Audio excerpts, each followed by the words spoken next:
Hello everyone, this is प्रीति। स्वागत है आपका आपके अपने यूट्यूब चैनल लेट्स कम्पीट में। आज हम डिस्कस करेंगे लर्निंग डिसेबिलिटीज़ को।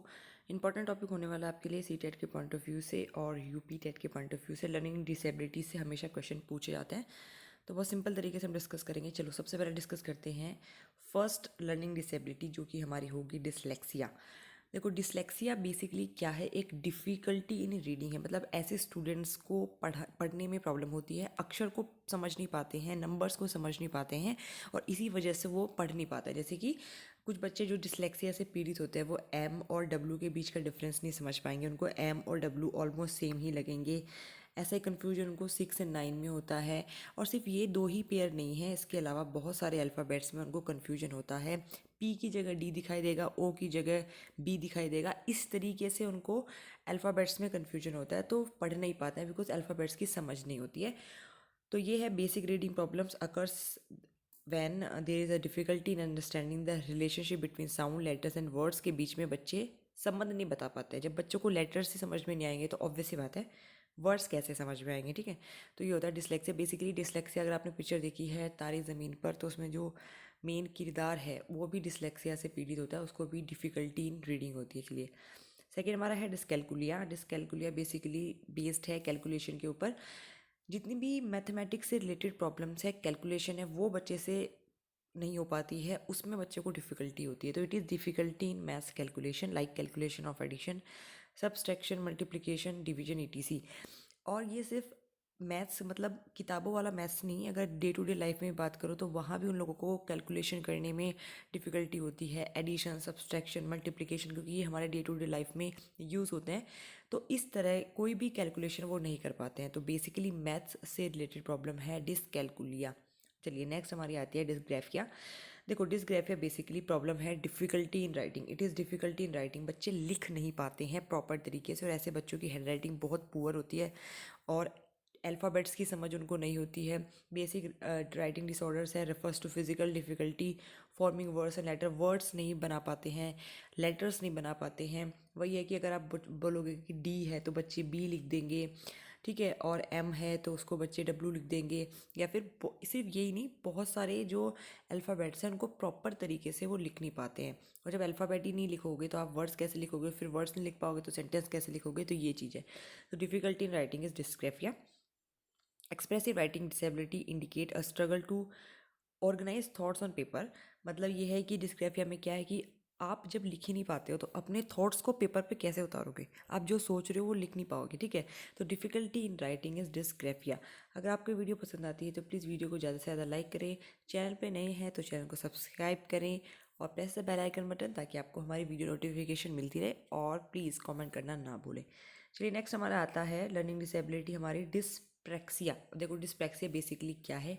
ये बेसिकली मसल्स से रिलेटेड प्रॉब्लम है। ऐसे स्टूडेंट्स में मसल मूवमेंट नहीं होता है, ऐसे बच्चों में।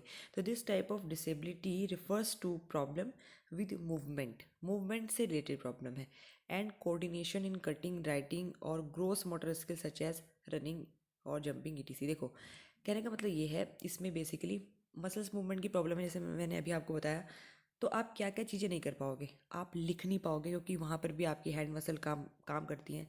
ठीक है, तो लिख नहीं आप पाएंगे। और आप क्या नहीं कर पाएंगे? कटिंग नहीं कर पाएंगे। बहुत सारी चीज़ें जिसमें भी मसल्स का यूज़ होता है वो चीज़ें आप नहीं कर पाओगे। ये बेसिकली है आपकी डिस्परेक्सिया। ये आप ध्यान रखेंगे, जितनी भी आपकी ग्रोस मोटर स्किल से रिलेटेड काम है वो आप नहीं कर पाएंगे, जैसे कि चलना, खेलना, कूदना, लिखना।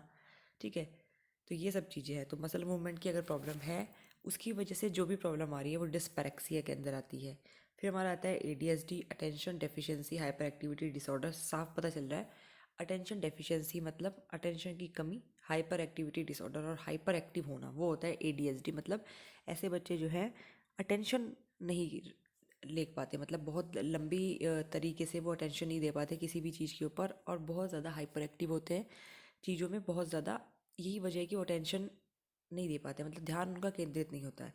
तो ADHD not actually learning disability but it can hamper और disturb learning. Children with ADHD often are hyper active होते हैं। They have problem in sitting still, staying focus नहीं रह पाते हैं, एक जगह बैठ नहीं पाते, क्योंकि हमने बोला अटेंशन तो है ही नहीं और हाइपर एक्टिव है तो एक जगह बैठेंगे नहीं। उनको बोलो बैठो तो एकदम से उठ जाएंगे, उनको पढ़ने के लिए बोलो तो उनका मन नहीं लगेगा, क्योंकि उनका अटेंशन नहीं है, ठीक है, हाइपर एक्टिविटी है, उठ के खेलने लग जाएंगे।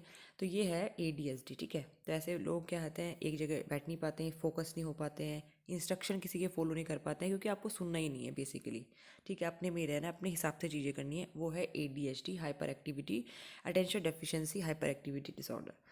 चलिए नेक्स्ट हमारा आता है ऑटिज्म। ऑटिज्म बेसिकली क्या है, चाइल्ड विद ऑटिज्म में have trouble in communicating, reading body language, learning basic skills, making friends and making eye contact.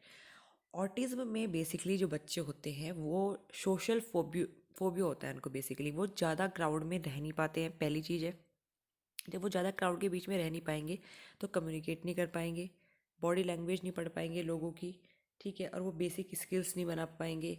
Eye contact नहीं करते, ऐसे बच्चे डरते हैं भीड़ भाड़ में जाने से, मेकिंग फ्रेंड्स नहीं बना पाते हैं। और उनका एक पर्टिकुलर हाव भाव होता है, वो रिपीट करते हैं जब भी उनको मतलब कोई चीज़ परेशान करती है तो अपना कोई जेस्चर हाव भाव वो रिपीट करते हैं। जैसे सपोज़ को कोई हाथ मलता है बच्चा, तो वो जब भी उसको ऐसी सिचुएशन आएगी कि हाँ आपने क्राउड के बीच में खड़ा कर दिया, तो बार बार हाथ मलने की कोशिश करेगा। इस तरह की चीज़ें ऑटिज्म से बच्चे, पीड़ित बच्चे करते हैं बेसिकली, ठीक है। जो जो है घुल मिल नहीं पाते हैं, बहुत जल्दी से आई कांटेक्ट नहीं कर पाएंगे लोगों के साथ में, डरे डरे से रहेंगे, सहमे सहमे से रहेंगे, तो वो आपकी होती है ऑटिज्म। नेक्स्ट हमारा आता है अफेजिया।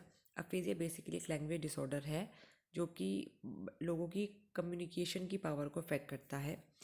तो बेसिकली क्योंकि ये लैंग्वेज डिसऑर्डर है, कम्युनिकेशन की पावर को अफेक्ट करता है, तो होता क्यों है, it can occur suddenly after head stroke और ब्रेन इंजरी।